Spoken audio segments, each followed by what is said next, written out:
ಯಾವ ರೀತಿ ಪುಳಿಯೋಗರೆ ಸಿದ್ಧಗೊಳ್ಳುತ್ತೆ ಎನ್ನುವಂತಹ ಸಂಪೂರ್ಣ ರೆಸಿಪಿಯನ್ನು ನೋಡೋಣ.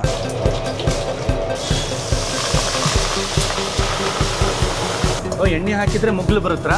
ಮುಗ್ಗು ಬರುತ್ತೆ. ಭಾಳ ದಿವಸ ಇಟ್ಟರೆ ಇದಕ್ಕೆ ಮಾತ್ರ ಒಂದು ಸ್ವಲ್ಪ ಎಣ್ಣೆ ಹಾಕೊಂಡ್ರಿ. ಇದಕ್ಕೆ ಎಷ್ಟು ಕರಿಬೇವು ಹಾಕ್ತೇವೆ ಅಷ್ಟು ರುಚಿ ಬರುತ್ತೆ. ರುಬ್ಬಿದ್ದೀವಿ. ಅಲ್ಲಿ ಗೊಜ್ಜು ಕೂಡ ನೆಕ್ಸ್ಟ್ ಸ್ಟಾರ್ಟ್ ಮಾಡ್ತೀವಿ. ಪುಡಿ ಬೇಕಾದ್ರೆ ಪುಡಿನೂ ಕೊಡ್ತೀವಿ. ಓಕೆ. 10 kg ಪುಳಿಯೋಗರೆ 1 kg ಸಕ್ಕರೆನೇ ಬೇಕಾಗುತ್ತೆ. ಆಗ್ತಾ ಇದೆ ಈಗ. ಹುಣಸೆ ಹಣ್ಣು ಒಣ ಕೊಬ್ಬರಿ ಹಾಕ್ಬೋದು. ಸ್ಟಾಕ್ ಇಡೋದಾದ್ರೆ ಬೇಡ ಹಾಕೋದು. ಯಾಕೆ ಅಂತ ಹೇಳಿದ್ರೆ ಹಳಸು ಹೋಗ್ತದೆ. ತಿಂದರೆ ನಾಲ್ಗೆಗೆ ಖುಷಿ ಆಗ್ಬೇಕು. ಹೌದಪ್ಪ ಚೆನ್ನಾಗೈತಿ. ಜನ ನೋಡಲ್ಲ ರೀ, ದೇವ್ರು ನೋಡ್ತಾನೆ. ಕರೆಕ್ಟ್. ಯಜಮಾನ್ರು ಇದ್ದಾರಲ್ಲ ಶಾಮನೂರು ಶಿವಶಂಕರಪ್ಪ. ಹೌದು. ಅವರು ಮಂಗಳೂರು ಬಜ್ಜಿ ಉದ್ದಿನ ವಡೆ ಅಂದ್ರೆ ಭಾರಿ ಇಷ್ಟ ನಮ್ಮ ಮಕ್ಕಳು. ಜನ ತಿಂತಾರೆ ಅಂತ ಮಾಡೋದಲ್ಲ, ನಾವು ತಿಂತೀವಿ ಅಂತ ಮಾಡೋದು. ಮಲ್ಲಾಡರ್ ತರಿಸ್ಕೊತಾರೆ. ಯಾವುದೋ ದೇವಸ್ಥಾನದ ಪ್ರಸಾದವನ್ನು ಇಲ್ಲಿ ತಿಂತಾ ಇದ್ದೀನಿ ಅನ್ನೋ ಫೀಲ್ ಕೊಡುತ್ತೆ ಈ ಒಂದು ಪುಳಿಯೋಗರೆ.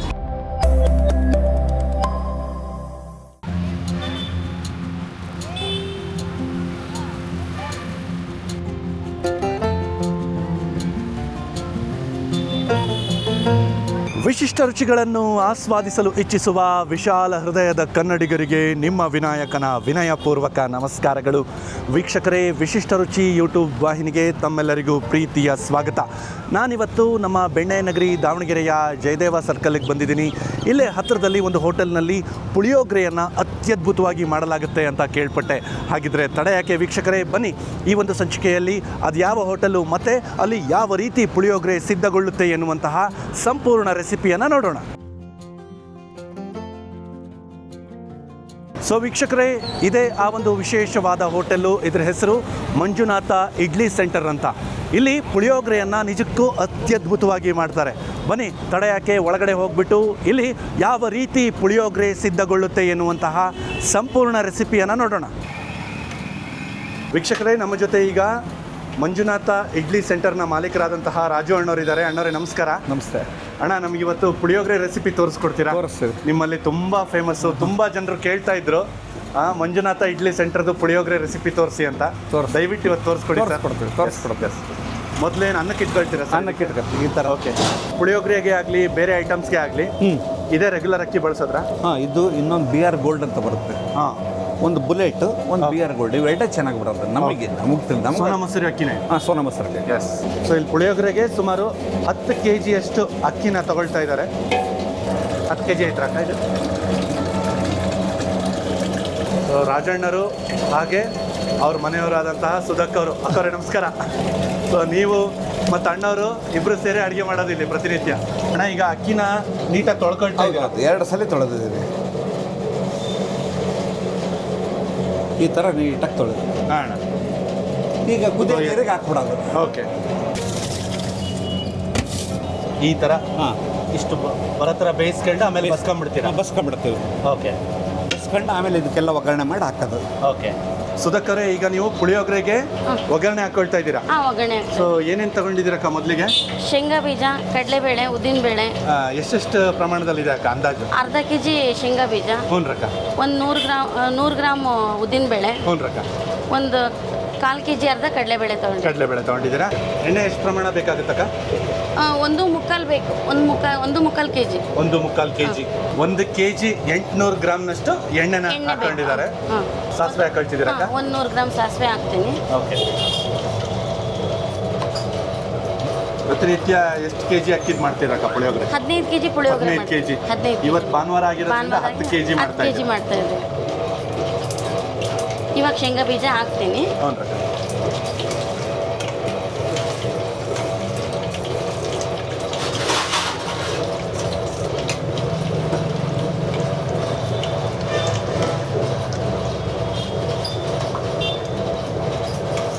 ಕಡಲೆಬೇಳೆ, ಉದ್ದಿನಬೇಳೆ ಎರಡು ಸೇರಿ ಹಾಕ್ತೀನಿ. ಓಕೆ.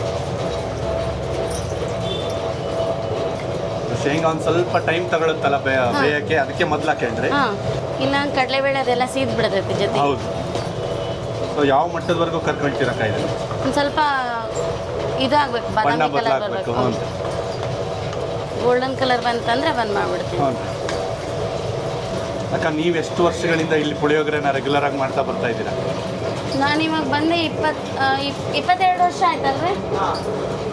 ನಿಮ್ಮ ಮದುವೆ ಆಗಿ 22 ವರ್ಷ ಆಯಿತು. 22 ವರ್ಷ ಆಯ್ತು. 22 ವರ್ಷದಿಂದನೂ ರೆಗ್ಯುಲರ್ ಆಗಿ ಪುಳಿಯೋಗರೆ ಬೇರೆ ತಿಂಡಿಗಳನ್ನು ನೀವು ಮಾಡ್ತಾ ಎಲ್ಲ ಮಾಡ್ತಾ ಇದ್ದೇವೆ ನಾವು. ಸೊ ಈ ಹಂತದಲ್ಲಿ ಸಾಸಿವೆ ಮತ್ತೆ ಉದ್ದಿನಬೇಳೆ, ಕಡಲೆಬೇಳೆ, ಶೇಂಗಾ ಇದನ್ನ ಕರ್ಕೊಳ್ಳೋದಷ್ಟೇ, ಅಷ್ಟೇ. ಮತ್ತೇನಿಲ್ಲ. ಮತ್ತೇನಿಲ್ಲ. ಈ ಬೇಳೆ ಕಾಳುಗಳನ್ನೆಲ್ಲ ನೀಟಾಗಿ ಸರಿಯಾದ ಪ್ರಮಾಣದಲ್ಲಿ ಸರಿಯಾದ ಹದಕ್ಕೆ ಬರ್ಬೇಕು. ಕರ್ಕೊಳ್ಳೋದು ತುಂಬಾ ಮುಖ್ಯ ಅಲ್ರ? ಹೌದು. ಸಾಕು ಇವಾಗ. ಸಾಕ್ರಾ? ಎಣ್ಣೆ ಕಾವಿಗೆ ಇದಾಗ್ಬಿಡುತ್ತೆ ಅದು. ಹಾ, ಈಗ ಅರಿಶಿನ ಪುಡಿ ಹಾಕೊಳ್ತೀರಕ್ಕ? ಹಾಕಂತೀನಿ. ಎಷ್ಟು ಹಾಕೊಳ್ತೀರಕ್ಕ ಅರಿಶಿನ? ಒಂದು 8 ಚಮಚ. 8 ಚಮಚ. ಮುಂದೆ ಅದಕ್ಕೆ ಕರಿಬೇವು ಹಾಕೊಳ್ತೀರಕ್ಕ? ಒಂದು ಇಡೀ ಕರಿಬೇವು ಹಾಕು. ಕರಿಬೇವನ್ನ ಬಿಡಿಸ್ಕೊಂಡು ಚೆನ್ನಾಗಿ ತೊಳೆದಿಟ್ಕೊಂಡಿದ್ದೀರಾ? ತೊಳೆದ್ಬಿಟ್ಟ. ಎಸ್.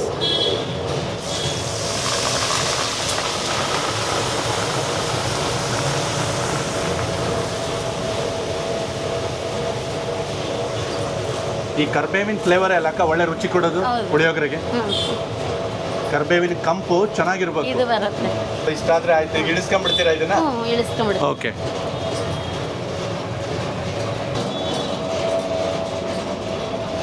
ಒಗ್ಗರಣೆಯಲ್ಲಿ ಒಂದು ಹಂತದ ತಯಾರಿ ಆಗಿದೆ ಇವಾಗ. ಇದು ಒಂದು ಪ್ರಮುಖವಾದ ಸ್ಟೆಪ್. ಇದು ಫಸ್ಟ್ ಇದು. ಓಕೆ ಅಕ್ಕವ್ರೆ, ಈಗ ಮುಂದೆ ಪುಳಿಯೋಗರೆಗೆ ಮಸಾಲೆ ಹುರ್ಕೊಂತೀನಿ.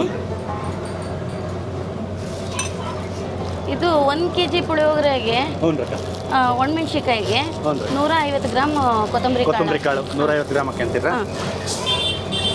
ಸೊ ಅವತ್ತಿಂದ ಅವತ್ತೇ ಫ್ರೆಶ್ ಆಗಿ ತಂದು ಮಾಡ್ಕೊಳ್ತೀರಲ್ಲ ಪ್ರತಿಯೊಂದನ್ನು? ಯಾವುದನ್ನು ಮಾಡಿ ಸ್ಟಾಕ್ ಇಡಲ್ಲ. ಎಣ್ಣೆ ಹಾಕ್ಬಿಟ್ರೆ ಮುಗ್ಗು ಬರುತ್ತೆ.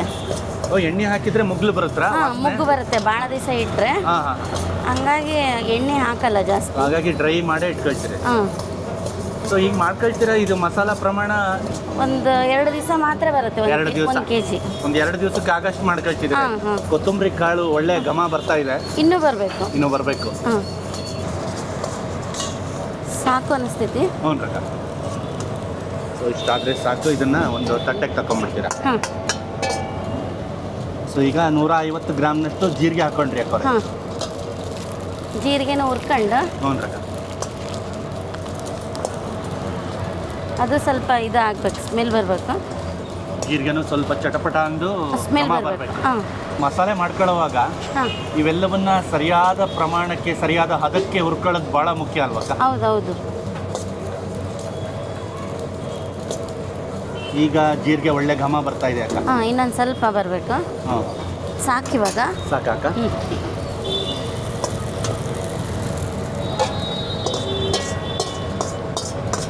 ಈಗ ಮೆಂತೆಕಾಳು ಹಾಕೊಳ್ತಿದ್ದೀರಕ್ಕ? ಮೆಂತೆಕಾಳು ಹಾಕೋದು 25 ಗ್ರಾಮ್ನಷ್ಟು ಇದೆಯಾ ಅಕ್ಕ ಇದು? ಮೆಂತೆ ಜಾಸ್ತಿ ಹಾಕೊಂಡ್ರು ಕಹಿ ಆಗುತ್ತೆ. ಹೌದೌದು. ಅದು ತನ್ನ ಫ್ಲೇವರ್ ಕೊಡಬೇಕು. ಇದು ಸ್ಟೀಲ್ ಪಾತ್ರೆ ಎಲ್ಲ ಬೇಗ ಇದಾಗ್ಬಿಡುತ್ತೆ. ಹೌದು. ಸಾಕಾ? ಒಂದೇ 1 ಸ್ಪೂನ್ ಎಣ್ಣೆ ಹಾಕ್ತೀನಿ ಇದಕ್ಕೆ. ಕಾಳು ಮೆಣಸಿಗೆ ಎಷ್ಟಿದೆ ಅಕ್ಕ? 25 ಗ್ರಾಮ್ ಇದೆ. 25ರಿಂದ ಒಂದು 30 ಗ್ರಾಮ್ ಇದೆ. ಇದಕ್ಕೆ ಮಾತ್ರ ಒಂದು ಸ್ವಲ್ಪ ಎಣ್ಣೆ ಹಾಕೊಂಡ್ರಿ.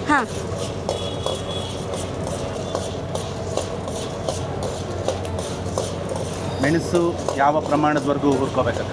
ಅದು ಚಟಪಟ ಅನ್ಬೇಕು. ಇವಾಗ ಇದು ಸಾಕಲ್ವೇ? ಇದನ್ನ ಇದಕ್ಕೆ ಹಾಕೊಂಡ್ಬಿಡ್ತೀರಾ?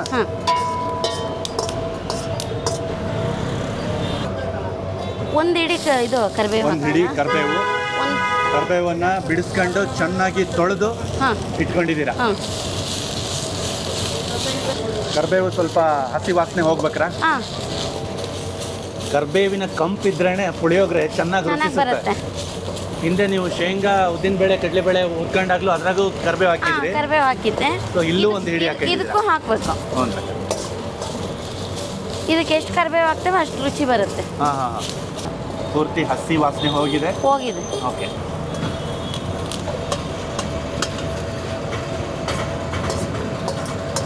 ಮುಂದೆ ಒಂಚೂರು ಹಿಂಗೆ ಹಾಕೊಳ್ತೀರಾ? ಇಷ್ಟು ಹಿಂಗೆ ಹಾಕ್ತೀನಿ.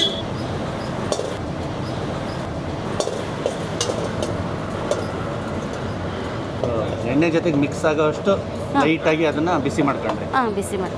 ಎಲ್ಲ ಇದಕ್ಕೆ ಹಾಕ್ಬಿಡ್ತೀನಿ. ಹ್ಞೂ ರಕ್ಕ. ವಾವ್, ಈಗ ಹಿಂಗಿನ ಘಮನೂ ತುಂಬ ಚೆನ್ನಾಗಿ ಬರ್ತಾ ಇದೆ.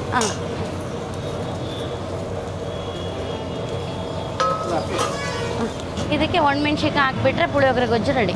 ಹೌದ್ರಾ? ಹಾಂ, ಬ್ಯಾಡಗಿ ಮೆಣಸು ಎಷ್ಟಿದೆ ಸರ್ ಇದು? 1 kg ಇದೆ. 1 kg ಇದೆ. ಹಾಂ, ಅದರಲ್ಲೂ ಏನಾದರೂ ಬರುತ್ತವ. ತುಂಬು ಆ ಥರದ್ದಿದ್ರೆ ಎಲ್ಲ ತಕೊಂಡ್ಬಿಡ್ತೀರಾ ನೀಟಾಗಿ. ಹಾಂ, ಮೆಣಸಿನ್ಕಾಯಿ ಒಳ್ಳೆ ಗಳಗಳ ಅನ್ನಂಗಿರ್ಬೇಕು. ಹಾಂ. ಹಿಂಗೆ ಮುಟ್ಟಿದ್ರೆ ಗಳಗಳ Roast ಸೌಂಡ್ ಬರ್ಬೇಕು. ಬರ್ಬೇಕು. ಚೆನ್ನಾಗಿ ಒಣಗಿದಾವೆ ಅಂತ. ಒಣಗಿದಾವೆ ಇಲ್ಲಿ ನಿಮಗೆ ಚೆನ್ನಾಗಿ ಒಣಗಿರೋಂಥ ಮೆಣಸಿನ್ಕಾಯಿ ಇರೋದ್ರಿಂದ ನೀವೇನು ಹುರ್ಕೊಳ್ತಾ ಇಲ್ಲ. ಇಲ್ಲ. ಇದನ್ನ ರೆಡಿ ಮಾಡ್ಕೊಂಡಂಥ ಮಸಾಲೆನೂ ಮಿಕ್ಸ್ ಮಾಡ್ಬಿಡ್ತೀರಾ ಹಾಂ, ಹಾಕೋದಕ್ಕೆ? ಮಾಡಿಬಿಡ್ತೀನಿ ನಾನು.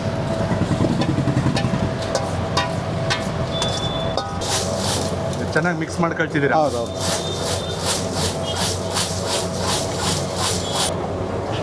ಮಿಕ್ಸ್ ಮಾಡ್ಕೊಂಡು ನೆಕ್ಸ್ಟ್ ಮಿಕ್ಸಿ ಜಾರಿಗೆ ಹಾಕಿ ಅದನ್ನ ಫುಲ್ ಪುಡಿ ಮಾಡ್ಕೊಂಡ್ಬಿಡ್ತೀರಾ? ಪುಡಿ ಬಿಡ್ತು.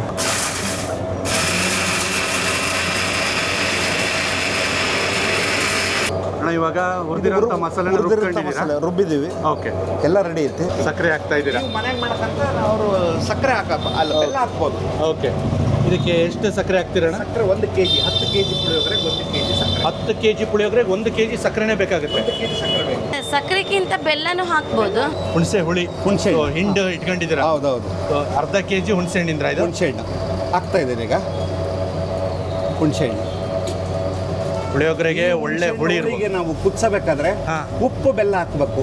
ಹಾಂ ಹಾಂ ಹುಣಸೆ ಹುಳಿಗೆ ಹಳಸಲ್ಲ, ಅದು ಕೆಡಲ್ಲ. ಹಾಂ ಹಾಂ. ನೀವು ಎಷ್ಟು ದಿನ ಇಟ್ಟರೆ ಕೆಡಲ್ಲ. ಇದನ್ನ ಕುದಿಸಿಟ್ಕೊಂಡಿದ್ರ ನೀವು? ಹೌದೌದೌದು. ಓಕೆ. ಹುಣಸೆ ಹುಳಿನ ಹಿಂಡಿ ಹಿಂಡಿ 1 kg ಹುಣಸೆ ಹುಳಿಗೆ ಎಷ್ಟು ಬೆಲ್ಲ ಹಾಕಿದ್ರಿ ಅಂತ? ಒಂದು 100 ಗ್ರಾಮ್ ಬೆಲ್ಲ. 100 ಗ್ರಾಮ್ನಷ್ಟು ಬೆಲ್ಲ ಬೆಲ್ಲ ಅಷ್ಟೇ. ಓಕೆ.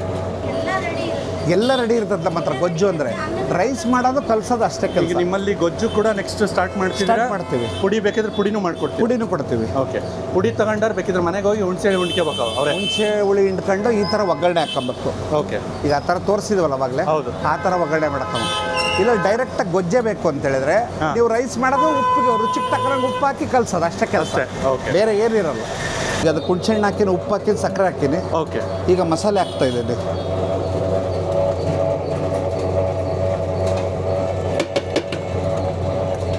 ಮಸಾಲೆ ಆಯ್ತು ಈಗ. ಓಕೆ. ಇಷ್ಟು ಮಸಾಲೆ ಸಾಕು. Okay. ಹೆಚ್ಚು ಕಡಿಮೆ ಅದು 450 ಗ್ರಾಮ್ ಮಸಾಲೆ ಇದೆ. ಮಸಾಲೆ ಆದಮೇಲೆ ಈಗ ಒಗ್ಗರಣೆ ಹಾಕಿ ಒಗ್ಗರಣೆ. ಈಗ ಇದು ಕಲ್ಸೋದು ಒಂದೇ ಬಾಕಿ. ಓಕೆ. ಅಣ್ಣ ಇದು ಪುಳಿಯೋಗರೆಗೆ ಹಾ. ಕೆಲವೊಬ್ರು ಒಣಕೊಬ್ಬರಿನೂ ಹಾಕ್ತಾರೆ. ಹಾಕ್ತಾರೆ. ಒಣ ಕೊಬ್ಬರಿ ಅಂದ್ರೆ ಅವಾಗಿಂದ ಅವಾಗೆ ಮಾಡ್ಕೊಂಡು ತಿನ್ನೋರು ಒಣ ಕೊಬ್ಬರಿ ಹಾಕ್ಬೋದು. ಹಾ, ಹಾ. ಸ್ಟಾಕ್ ಇಡೋದಾದ್ರೆ ಬೇಡ ಹಾಕೋದು. Okay, ಯಾಕೆ ಅಂತ ಹೇಳಿದ್ರೆ ಹಳಸೋಗ್ತದೆ. ಸೊ ನಿಮ್ಮ ತಾಯಿಯವರು ಮಾಡ್ತಾ ಇದ್ದಂಥ ಪಾರಂಪರಿಕ ಪುಳಿಯೋಗರೆ ಮಾಡೋ ವಿಧಾನ ಇದು. ಇದು ಹಾ? ಹೌದು ಹೌದು. ಈ ಹಂತದಲ್ಲಿ ಹಾಂ ಚೆನ್ನಾಗಿ ಮಸಾಲೆ ಎಲ್ಲ ಏನೇನು ಹಾಕಿದಿರಲ್ಲ, ಮಸಾಲೆ ಒಗ್ಗರಣೆ, ಹೌದು. ಹುಣಸೆ ಹಣ್ಣು ಹುಣಸೆ ಹಣ್ಣು ಎಲ್ಲ ಉಪ್ಪು. ಅನ್ನಕ್ಕೂ ಚೆನ್ನಾಗಿ ಮಿಕ್ಸ್ ಆಗಬೇಕು. ಅನ್ನದಗಳು ಒಡಿದೇ ಇರೋ ಥರ ಜಾಗ್ರತೆಯಿಂದ ಕಲಿಸ್ಕೊಳ್ತಾ ಇದ್ದಾರೆ. ಕಲ್ಸ್ಕೊಬೇಕು. ಹೌದು. ಯಾಕೆ ಅಂತ ಹೇಳಿದ್ರೆ ಅನ್ನ ಹೊಡೆದ್ರೆ ಅದು ಪುಳಿಯೋಗರೆ ಅಲ್ಲ, ಕಳೆನೇ ಮುದ್ದೆ ಆಗ್ಬಿಡುತ್ತೆ. ಹಾಂ. ಸೊ ಎಷ್ಟೋ ದೇವಸ್ಥಾನಗಳಲ್ಲಿ ಪುಳಿಯೋಗರೆನೆ ಪ್ರಸಾದವನ್ನಾಗಿ ನೀಡ್ತಾರೆ. ಪ್ರಸಾದ. ಹೌದು. ಇಲ್ಲಿ ನಾನು ನೋಡ್ತಾ ಇದ್ರೆ ಹಾ. ಅಷ್ಟೇ ಅಚ್ಚುಕಟ್ಟಾಗಿ ಹಾ. ಯಾವುದೋ ಒಂದು ದೇವಸ್ಥಾನದ ಪ್ರಸಾದ ಏನಪ್ಪಾ ಇದು ಅನ್ನಷ್ಟು ನೀವು ಹಾ, ಹೌದು. ತುಂಬಾ ಜಾಗ್ರತೆಯಿಂದ ಅದ್ಭುತವಾಗಿ ಮಾಡಿದ್ರಿ. ನೋಡೋದಕ್ಕೆ ಭಾಳ ಖುಷಿ ಆಗ್ತಾ ಇದೆ ನೋಡ್ರಿ. ಮತ್ತೆ ಒಗ್ಗರಣೆ ಪ್ರಮಾಣನೂ ಅಣ್ಣ ನಾನು ನೋಡ್ತಿದ್ದೀನಲ್ಲ, ಹಾಂ. ಎಷ್ಟು ದಪ್ಪನಾಗ ಚೆನ್ನಾಗಿ ಬೀಳ್ತಾ ಇದೆ ಅಂತಂದ್ರೆ ಎಲ್ಲೂ ಪುಳಿಯೋಗರೆ ಸಪ್ಪೆ ಸಪ್ಪೆ ಅಂತ ಅನಿಸ್ಬಾ. ಹಾಂ. ತಿಂದರೆ ನಾಲ್ಗೆಗೆ ಖುಷಿ ಆಗಬೇಕು. ಹೌದಪ್ಪ ಚೆನ್ನಾಗೈತಿ. ಪುಳಿಯೋಗರೆಗೆ ಕೊತ್ತಂಬರಿ ಸೊಪ್ಪು ಚೆನ್ನಾಗಿ ತೊಳೆದು ಸಣ್ಣದಾಗಿ ಹೆಚ್ಕೊಂಡಿದ್ದೀರಾ.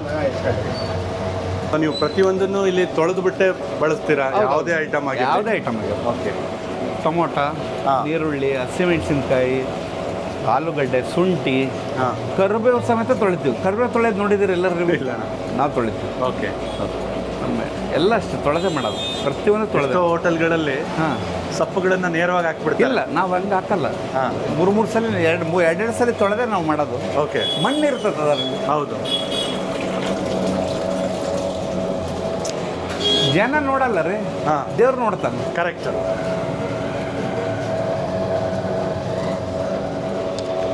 ಹಾಗಾಗಿ ಯಾವುದೇ ಕೆಲಸ ಇರಲಿ, ಹೌದು. ಅದನ್ನ ಕೆಲಸ ಅಂತಲ್ಲ ಕಾಯಕ ಅಂತ ಮಾಡಬೇಕು. ಶ್ರದ್ಧೆಯಿಂದ ಮಾಡ್ತೀವಿ. ಹಾಂ. ಅದ್ರಾಗ ಲಾಭ ಬರ್ತದೆ ಬಿಡ್ತದೆ ಆಮೇಲಿನ ಮಾತು. ಕರೆಕ್ಟ್.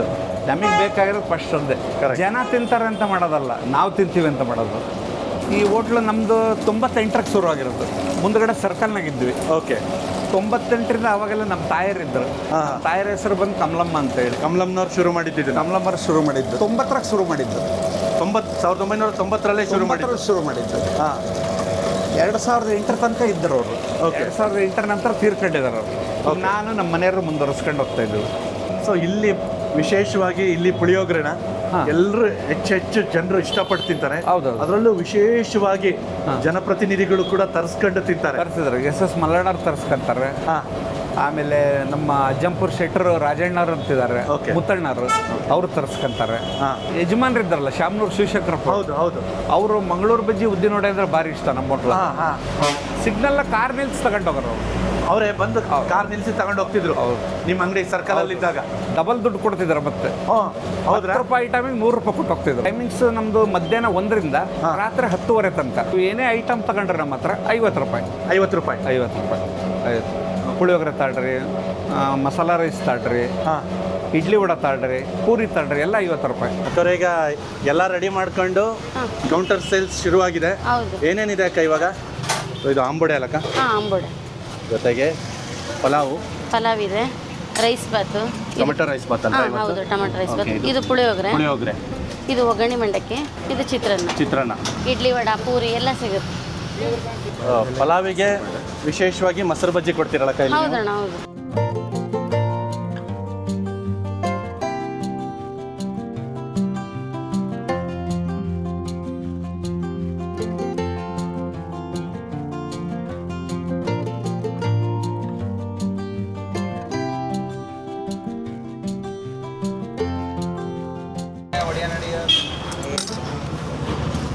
ಸೊ ಇದು ಪಾರ್ಸಲ್ ಕೊಡ್ತಿದ್ದೀರಾ ಅಕ್ಕ? ಹಾಂ, ಪಾರ್ಸಲ್.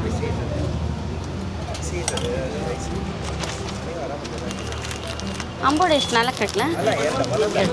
ನಮ್ಮದು ದಾವಣಗೆರೆಯಲ್ಲಿ ಇಡ್ಲಿ ತಿನ್ನಬೇಕು ಅಂದರೆ ಮಂಡಕ್ಕಿ ಆಗಲಿ, ಅವಲಕ್ಕಿ ಆಗಲಿ, ರೈಸ್ ಐಟಮ್ ಏನೇ ತಿಂಡಿ ವಿಶಿಷ್ಟವಾಗಿ ಒಳ್ಳೆ ಫೇವ್ರೇಟ್ ಆಗಿ ತಿನ್ನಬೇಕಂದ್ರೆ ಒಳ್ಳೆ ಸ್ಟಾಲ್ ಇದು. ಓಕೆ. ಈಗ ಆ್ಯಕ್ಚುಲಿ ನಾವು ಮಾವರು ಮನೆಯವ್ರು ಕರ್ಕೊಂಡು ಫ್ಯಾಮಿಲಿ ಬಂದಿದ್ದೀವಿ. ಓಕೆ. ಇವಾಗ ಫ್ಯಾಮಿಲಿ ಬಂದಿದ್ದೀವಿ. ಮುಂಚೆ ನಾವು ಎಜುಕೇಶನ್ ಮಾಡ್ತಾ ಇದ್ದಾಗಿಂದನೂ ಇಲ್ಲಿಗೆ ಬರ್ತಾ ಇದ್ದೀವಿ. ಓಕೆ. ಅವಾಗಿಂದನೂ ಇದೇ ಟೇಸ್ಟ್ ಕೊಡ್ತಾ ಇದ್ದಾರೆ. ಈ ಹೋಟೆಲ್ದು ವಿಶಿಷ್ಟ ಅಂತಂದ್ರೆ ಅದೇ ಇಂಪಾರ್ಟೆಂಟು. ಸೊ ವೀಕ್ಷಕರೇ, ಇಷ್ಟೊತ್ತು ಯಾವ ರೀತಿ ಮಂಜುನಾಥ ಇಡ್ಲಿ ಸೆಂಟರ್ನಲ್ಲಿ ಪುಳಿಯೋಗರೆ ಸಿದ್ಧಗೊಳ್ಳುತ್ತೆ ಎನ್ನುವಂತಹ ರೆಸಿಪಿಯನ್ನು ನೋಡಿದ್ವಿ. ಈಗ ಪುಳಿಯೋಗರೆ ಯಾವ ರೀತಿ ರುಚಿಸುತ್ತೆ ಅಂತ ನೋಡುವಂತಹ ಸಂದರ್ಭ. ಪುಳಿಯೋಗರೆ ಮೇಲ್ನೋಟಕ್ಕಂತೂ ನನಗೆ ತುಂಬಾ ಆಕರ್ಷಕವಾಗಿ ಅದ್ಭುತವಾಗಿ ಕಂಡು ಬರ್ತಾ ಇದೆ. ಸುಮಾರು ಜನ ಈ ಪುಳಿಯೋಗರೆನ ಹುಡುಕೊಂಡೇ ಈ ಒಂದು ಹೋಟೆಲ್ಲಿಗೆ ಬರೋದು. ಬನ್ನಿ, ಈಗ ತಡ ಮಾಡಿದೆ, ಇಲ್ಲಿಯ ಪುಳಿಯೋಗರೆ ಯಾವ ರೀತಿ ರುಚಿಸುತ್ತೆ ಅಂತ ನೋಡ್ಬಿಡೋಣ. ಬಾಯಲ್ಲಿ ನೀರು ಉರ್ತಾ ಇದೆ, ತಡ್ಕೊಳ್ಳೋಕೆ ಆಗ್ತಾ ಇಲ್ಲ.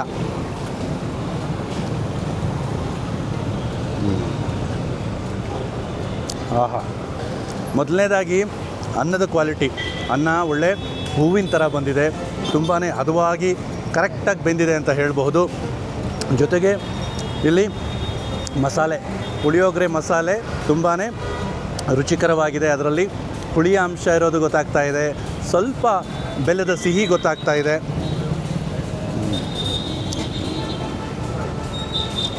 ಬೇಳೆಕಾಳುಗಳು, ಶೇಂಗಾ ಎಲ್ಲವೂ ಹದವಾಗಿ ಬೆಂದಿದೆ, ತುಂಬಾ ಮಜಾ ಕೊಡ್ತಾ ಇದೆ, ರುಚಿಕರವಾಗಿದೆ.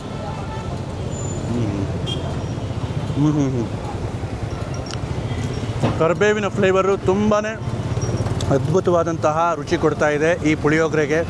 ಮತ್ತು ಶೇಂಗಾ ಹದವಾಗಿ ಬೆಂದಿದ್ದು ಕುಟುಂಬ ಅಂತ ಬಾಯಿಗೆ ಸಿಕ್ಕಾಗ ತುಂಬಾ ಇಷ್ಟ ಆಗುತ್ತೆ.